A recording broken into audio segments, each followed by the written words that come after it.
Halo para penggemar Suyanto.id, ketemu lagi. Salam bahagia, sejahtera, mudah-mudahan sehat walafiat. Malam ini kita tetap berbagi pengetahuan dan belajar sepanjang hayat di channel Suyanto.id bersama pakar mind map, international trainer, Bapak Dr. Johan Yoga. Assalamualaikum Pak Johan. Waalaikumsalam, Prof. Selamat malam. Selamat malam. Mudah-mudahan di seberang sana di Singapura selalu sehat walafiat. Zero case terus. Zero case, itu tentram Pak Jo kalau zero Tenteram case. damai. Ranking 2 di dunia, di bawah Ya, Selandia Baru. Di bawah oh, Selandia Baru. Selandia Baru. Oh, gitu Selandia ya. Baru nomor 1. Oh, luar biasa. Memang di sana masyarakatnya partisipasinya, literasinya itu baik. Jadi Betul, betul, kuncinya betul. itu.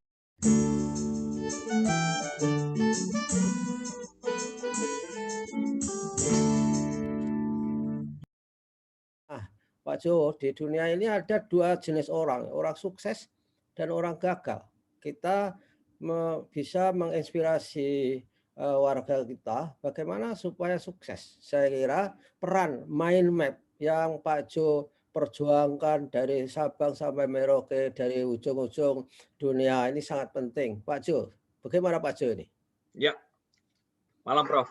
Jadi mind map ini kan salah satu alat. Kalau Tony Buzan itu penciptanya mengatakan mind map ini kan alat berpikir, Prof. Ya. Alat berpikir. Jadi kalau orang yang sukses, dia pasti sebelumnya tuh dia udah mikir dulu. Oh ya. Pertama, dia mau kemana nih? Dia ada di mana? Dia ada di mana? Habis itu mau kemana? Ya. Ya kan? Bagaimana dia memetakan jalannya itu? Cara memetakan itulah yang dia sebut namanya mind map. Mind map. Mind map ini seperti gini aja, Prof. Seperti Prof mau dari rumah mau ke kampus. Ya. Kalau sekarang kan udah hafal luar kepala.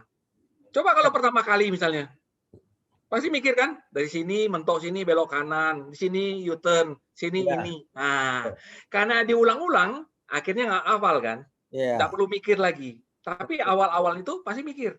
Demikian juga orang sukses. Orang sukses kan pasti mikir dulu. Kondisi saya begini. Saya mau lakukan ini. Bagaimana caranya? Bagaimana step-stepnya? Nah, itulah dasar dari Tony Buzan mengembangkan mind map ini tahun 70-an. Oke. Nah, saya pernah baca buku-buku dia, Prof ya. Namanya History of Mind Map. Oke, ya. Dia ini terinspirasi sama temannya. Temannya namanya Barry. Sukses dia, Sukses, orang sukses.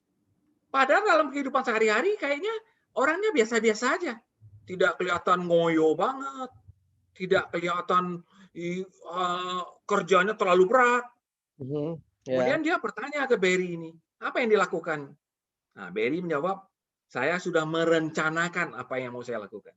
Oke, ya. Nah, sehingga si Buzan ini terpikir dia, kalau kita bisa memetakan apa yang kita pikirkan, itu alangkah baiknya.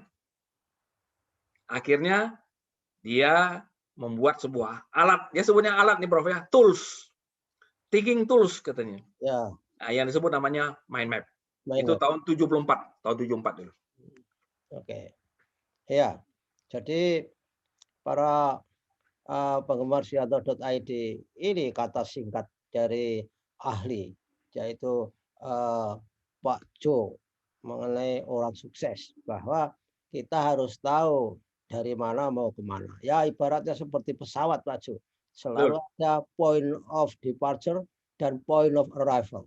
Dari departure ke arrival itu sudah tentu direncanakan apa yang dilakukan. Ya modelnya seperti itu, mungkin kalau kita menganalogikan kepada yang lebih real Pak Jo. Bisa nggak seperti itu Pak Jo? Betul sekali Prof, betul sekali. Jadi udah terpetakan, ya terpetakan. Kan kalau mind map ini kan dalam bahasa Indonesia kan disebut namanya peta pikiran. Ya. Peta pikiran. Nah, begitulah. Nah, kemudian kalau perlu saya tambahkan Prof ya, bagaimana Tony Buzan ini mencari literatur tentang mind map ini?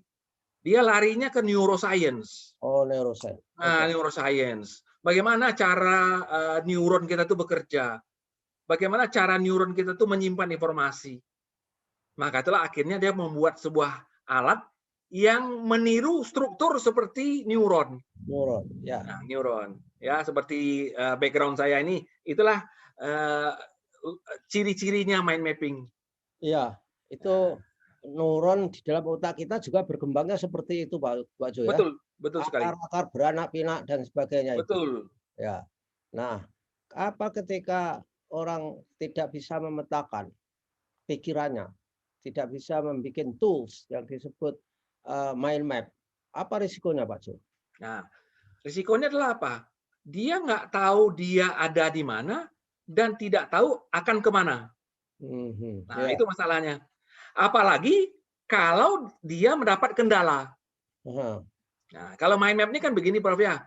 Kalau kita tahu ada di mana, mau kemana, itu kan pasti nggak mulus. Ya. Nah, ada handicap ya, ada constraint di jalan.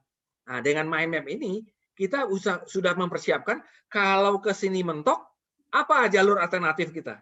Oke, ya. Nah, seperti mobil ya, Prof ya. Kalau lurus macet, mau kemana kita? Ke kanan atau ke kiri atau U-turn. Nah, di mind map ini dia udah dipetakan. Iya, iya. Wah, sama dia. saya teringat waktu kecil Pak Jo sebagai anak petani. Selalu belajar ke sawah, di mana di sawah itu saya harus ya membaca apa dan biasanya sapi-sapi yang kita kerjakan itu dilepas begitu saja pulang sampai ke rumah. Tapi suatu ketika jalannya itu dipagari Pak Jo karena suatu alasan di portal. Ya sapi itu nggak bisa mencari jalan yang lain. Dari dia mentok di sana, betul. Nggak punya mind map ya. Ya, betul sekali, betul sekali. Maka itulah Prof ya, mind map ini kan diadopsi ke dunia pendidikan. Oke. Nah, kebetulan saya mengambil sertifikasi saya ini dalam dunia pendidikan. Dalam dunia pendidikan. Nah, kenapa? Karena saya melihat kalau ini diajarkan ke siswa-siswa, ke anak-anak kita, mereka dari kecil tuh sudah punya modal. Iya. Ya, modal. Nah, modalnya apa? Modalnya untuk berpikir. Iya. Ya. Ujung-ujungnya kan seperti yang sekarang lagi populer, HOT, Higher Order Thinking Skill. Nah, itulah ujungnya. Kalau di dalam mind map itu disebut namanya radiant thinking. Radiant thinking, ya. Radiant thinking.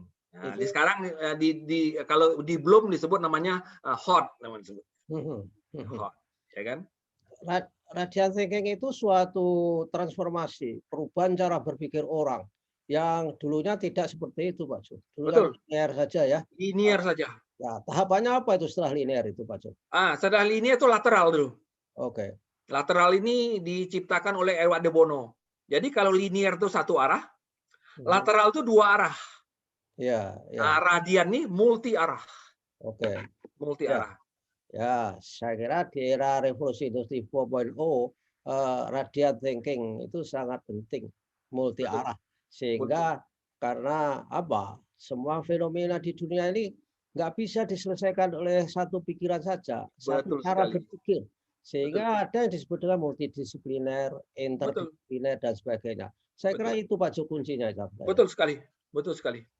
Nah, maka tuh radiant thinking inilah yang menjadi dasar dari mind mapping.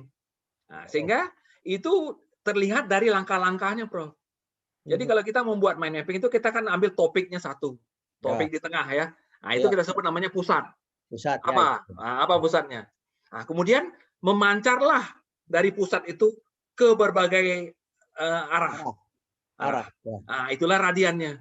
Radiannya. Ya. Nah, misalnya kita pikir misalnya tentang apel. Nah, ini kan apelnya Prof nih, Envy dia Prof ya. Nah, apel Envy ini top.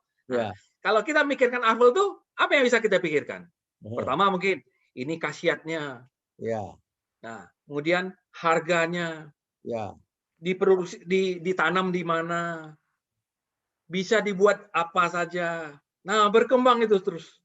Nah, itulah namanya radian. Radian. Ya, ternyata radian ini Prof ya, ini adalah fundamentalnya kreativitas. Fundamentalnya kreativitas. Iya, padahal kreativitas itu syarat sebagai 21st century skill. Di mana apa? Kreativitas dan berpikir kritis, komunikasi dan kolaborasi. Semua itu saya kira memerlukan radian thinking itu, Pak Ya, Jo. betul Ya, sekali. karena Betul sekali. orang kalau mau berkomunikasi, mau berkolaborasi, saya tidak yakin kalau tidak memiliki pikiran yang radian itu Betul. bisa menjadi partner orang lain di era sekarang ini. Oleh Betul. karenanya saya kira berpikir radian itu penting dan mind map itu adalah dasarnya untuk Betul sekali. berpikir Betul kreatif sekali. itu, Pak Jo ya. Iya. Ini aplikasinya seperti apa, Pak Jo? Nah, Orang berpikir kritis dan kreativitas, kreatif, bedanya dengan inovatif itu apa, Pak Jo? nah ini. Jadi kan kalau berpikir kreatif artinya apa? Dia berpikir dalam secara namanya generatif. Generatif itu artinya mengembangkan ide-ide. Ya. Nah, itulah namanya berpikir kreatif. Nah, misalkan kita menggunakan mind mapping. Dari satu topik, misalnya kita mengembangkan menjadi 5 subtopik. Nah, 5 subtopik. Itu artinya kita berpikir kreatif. Oke, ya. Kemudian setelah 5 subtopik ini selesai, tentu kita harus memilih mana dari 5 ini yang paling cocok dengan kondisi kita. Ya. Mulailah kita memilih. Mulailah kita mengevaluasi. Ya. Nah, evaluatif ini adalah prinsip dasar berpikir kritis. Kritis, ya. Mulai dia memilih. Nah, sehingga kreatif dan kritis ini sebenarnya tidak bisa dipisah. Ya, saudara sepupu. Saudara sepupu. Maka tuh namanya pun digabung, Prof. Namanya itu CCTS. Ya. Creative and Critical Thinking Skill. Oke. Itu satu paket itu, nggak bisa dipisah-pisah. Ya. Nggak bisa dipisah. Ya kan? Nah, Ya. inilah Prof ya. Karena kita dalam dunia pendidikan ya Prof ya. Inilah tantangan kita. Tantangan kita. Kenapa kita tidak terlalu siap di abad 21 ini? Ya seperti kata Prof tadi ya. 4C kita nggak kuat. Ya.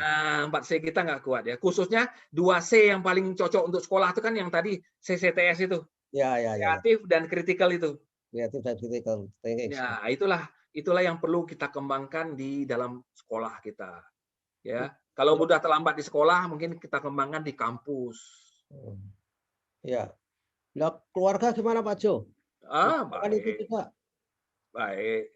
Enggak, maksud saya di level keluarga bisa nggak Ya. mengembangkan berpikir kritis dan kreativitas itu? Bisa. Misalnya gini Prof ya, ini kita ambil contoh negatifnya. Misalnya orang tua yang otoriter. Nah, itu adalah menghambat kreativitas. Oh iya. Misalnya mau pergi jalan-jalan.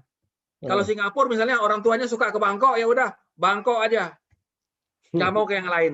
Nah, itu artinya membunuh kreativitas. Coba kalau dia rapat keluarga. Oke, kita mau ke mana nih? Ke Bangkok, ke Hong Kong, ke Indonesia, ya, ke Eropa. Dah, kembang radian thinkingnya. Kemudian analisa masing-masing. Kalau ke Bangkok, apa yang mau dilihat di sana? Apa keuntungannya? Apa kerugiannya?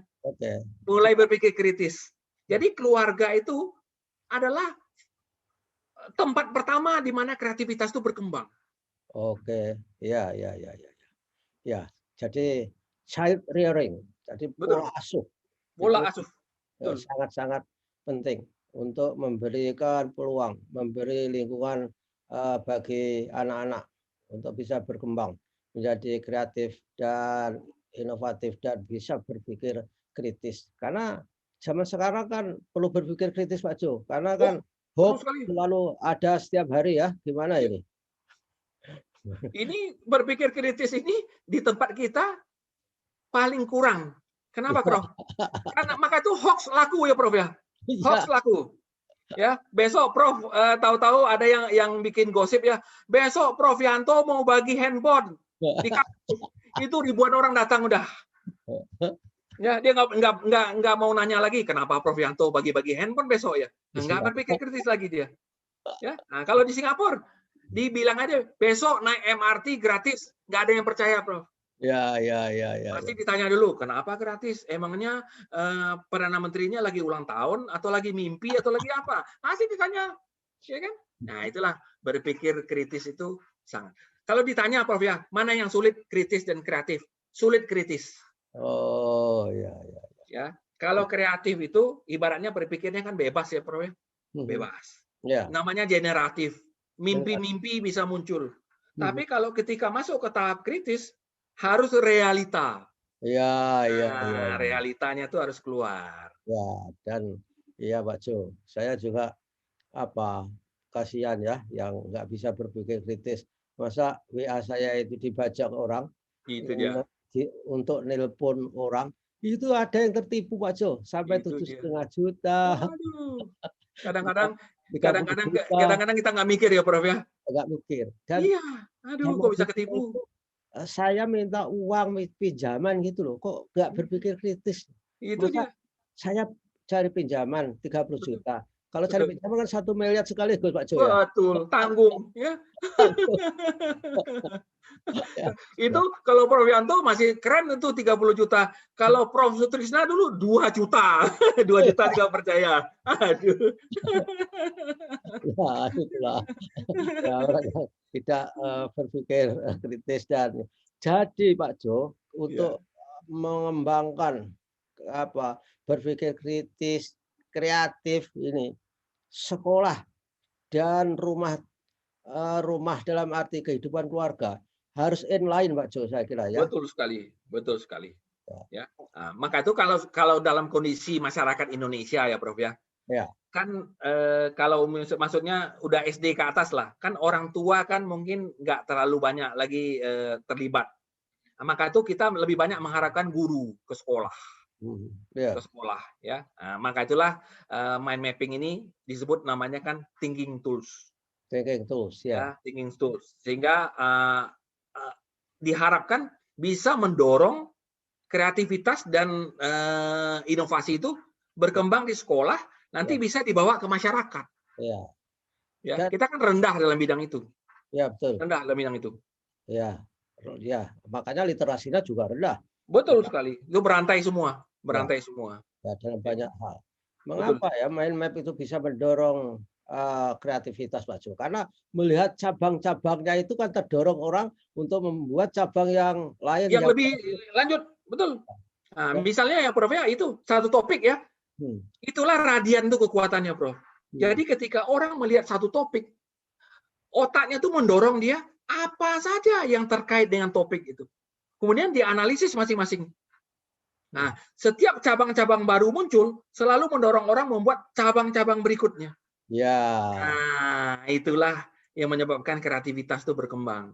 Ya, jadi itu cocok gitu dengan keadaan sekarang di mana orang-orang, perusahaan, industri apapun akan mati kalau tidak ada perubahan. Betul. Tidak ada adjustment terhadap perubahan. Jadi betul. dari mind map ini mendorong orang untuk berubah dan mencari perubahan karena tools-nya itu sendiri menantang Pak Jo ya. Betul. Kan tidak sekedar berpikir linear saja. Betul. Ya, mau kemana sudah sampai ke sana ya sudahlah sampai. Betul. Betul. Karena kan kita tantangan kita ini semakin luar biasa. Makin Kalau berat. mind map ini biasanya dilatihkan itu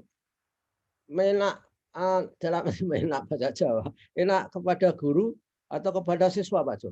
Kalau di sekolah guru lebih tepat. Oh, guru lebih tepat.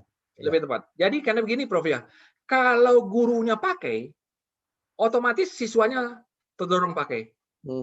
Tapi kalau siswanya pakai secara individual, gurunya nggak pakai, kecenderungan siswanya ikut gurunya. Nah, maka tuh saya pernah ceritakan Prof ya, saya 5 tahun itu dipercaya oleh Pemprov-nya Jawa Timur tuh melatih 10.000 guru Jawa Timur di Batu Malang. Betul ya. Ya, di Batu Malang. Itu kita berjuang mati-matian itu, bagaimana merubah guru-guru kita itu. Ya, luar biasa betul. Karena akhirnya Jawa Timur termasuk provinsi yang sekarang cukup bagus lah mutu pendidikannya. Iya Pak Jo, ya itu penting. Dari Jawa Barat memang bagus Jawa Timur itu. Betul, bagus Jawa Timur. Dari pendidikan itu. Nah, betul. Itu mind map itu kan kalau sekali sudah dibuat itu untuk yang lain, bidang yang lain itu kan tinggal analogi saja Pak Jo ya. Betul sekali. Kendala. Nah, betul, analogi aja. Analogi aja. Ya. Nah, apalagi misalnya ya Prof ya, guru ya. Kalau dia sudah pernah membuat mind map tentang sebuah pokok bahasannya misalnya. itu udah bisa dipakai selamanya. Kalau ada perkembangan ilmu, dia cuma tinggal menambah cabang-cabang baru aja.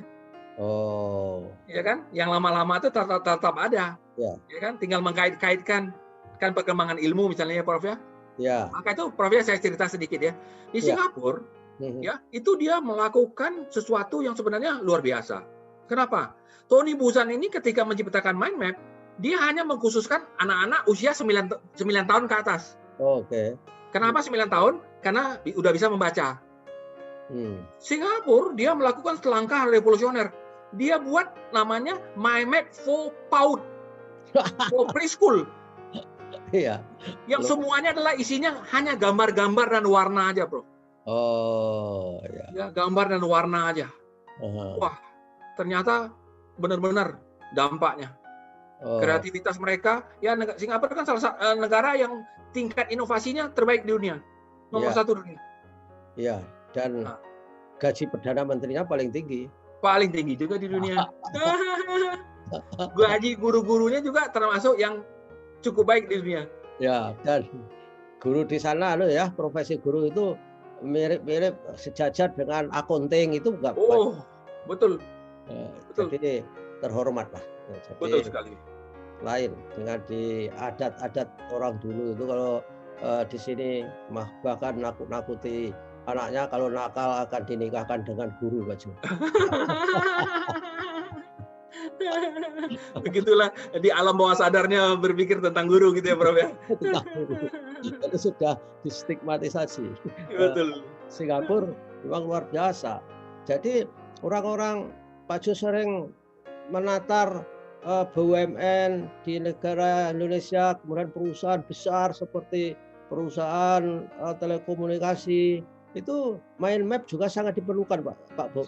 Sangat diperlukan. Malah sebagian dari mereka itu sebenarnya sudah pakai. Sudah pakai. Ya. Ketika mereka mulai mencoret-coret, ya, menghubung-hubungkan satu topik dengan topik lain, itu sebenarnya sudah dasar-dasar mind mapping. Iya, mungkin dasar mind mapping.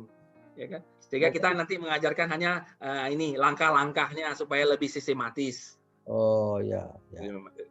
Mungkin topik diubah beda dengan di perusahaan daripada pendidikan mungkin. Topik inovasi apa saja. Betul. Gantinya topik itu. Betul. Wah, biasa. Tony Buzan. Tony Buzan masih nggak Pak Jo sekarang? Sudah meninggal. Sudah meninggal ya? Ya, 2 tahun yang lalu meninggal. Wah, padahal itu sahabat Pak Jo. Pak Jo sering ketemu dengan beliau ya. Dan luar biasa kenangan dengan Tony Buzan, Pak Jo. Guru kami itu, Prof ya, guru kami, ya kan? Ya. Dia punya perusahaan nggak Pak Jo? Tony Buzan. Apa? Dia punya perusahaan namanya Tony Buzan International Limited namanya. Oke. Jadi nama dia langsung, ya. Nah, dulu di Asia ini pusatnya di Singapura. Oke. Tapi sejak 2 tahun yang lalu diambil bukan dikudeta lah, diambil alih oleh Cina di Guangzhou sekarang. Oh, jadi diboyong ke Cina sana? Diboyong ke sana. Ya, Guangzhou sekarang yang berkuasa. Jadi mereka yang menguasai Asia sekarang di Guangzhou. Menguasai apa saja sekarang, Pak Jo? Iya, itu dia. Ya, oke lah Pak Jo. Kita sudah ngobrol yang luar biasa. Mudah-mudahan menginspirasi para generasi muda kita dan tentu akan memicu adanya kreativitas dan berpikir kritis, itu yang penting. Terima kasih Pak Jo kebersamaannya. Mudah-mudahan kita ketemu lagi dengan topik yang berbeda yang sangat menarik untuk channel Suyanto.id. Selamat malam. Assalamualaikum Pak Jo. Waalaikumsalam Prof. Selamat malam.